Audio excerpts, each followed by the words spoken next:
Welcome to the pre-med session for Make Your Mark for tips for research and letters of recommendation. So, research. Research is very important, but it's not the end all of all things when it comes to medical school. One thing that research tends to do is it gives you an opportunity to interact with your professor. Research tends to lend itself to great letters of recommendation. Professors want to see how you work in the lab. They want to see you grow, and they want to see the research that blossoms from it. Now, as you work with a professor and you work towards a project, the best part of it is the professor gets to learn a lot about you. It's a very personal relationship because you're going to spend quite a few hours together in the laboratory setting. So this always tends to yield a good letter of recommendation if you have a great experience, which in my experience, the more I work with a student, the more likely I am to go that extra mile and make sure that these letters of recommendations are very tight and very precise in how well the student works. And it gives you a lot of leg up on the competition. Not every letter of recommendation has to be spectacular. There's going to be students that come up and say, "Can I get a letter of recommendation? I had you in one class 3 years ago." And you're going to be willing to write it in most instances. But that student that comes up and said, "Hey, I've worked in your lab for 2 years. You've gotten to know me really well. I think you know my work ethic. Can you write me a strong letter of recommendation?"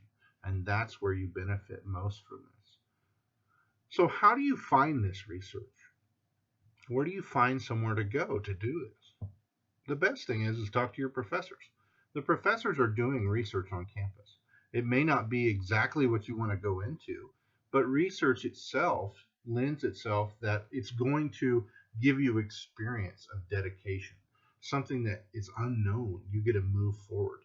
So ask different professors within your department or within your college. It doesn't necessarily have to be medical research. It can just be research. There's lots of summer programs that go along, internships, and those you can find usually on the web, or you can talk to your pre-med advisor. They're going to give you the most input for things to do. Now, research doesn't have to happen. If you don't have time for research, it's one of the things that can slide off, but it does make you a more well-rounded individual.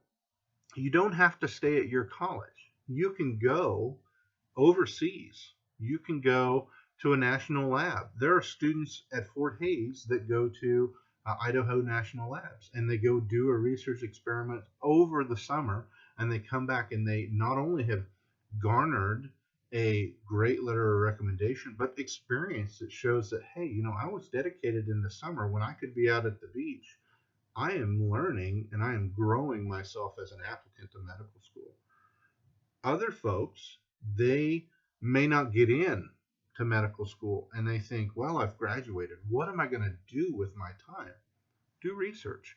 It's a great way to still be involved with the professors. It's a great way to still be around those people that are writing letters of recommendation. And it's a good way to stay engaged with the university at large. It really doesn't matter what type of research you do. It doesn't have to be medical. It could be social science, clinical, humanities. It just shows that you're a well-rounded individual. So don't think, oh, I couldn't get into that biochem lab that I really, really wanted to do because that's going to help me the most.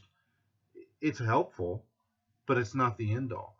It doesn't really matter because any research is valid. What if I don't have experience? It's the sum of you, right? It's just this one piece. If you didn't have the opportunity to participate in research, it's not that big a deal. But I hope you would have put more effort into your grades or your MCAT scores, or even volunteering and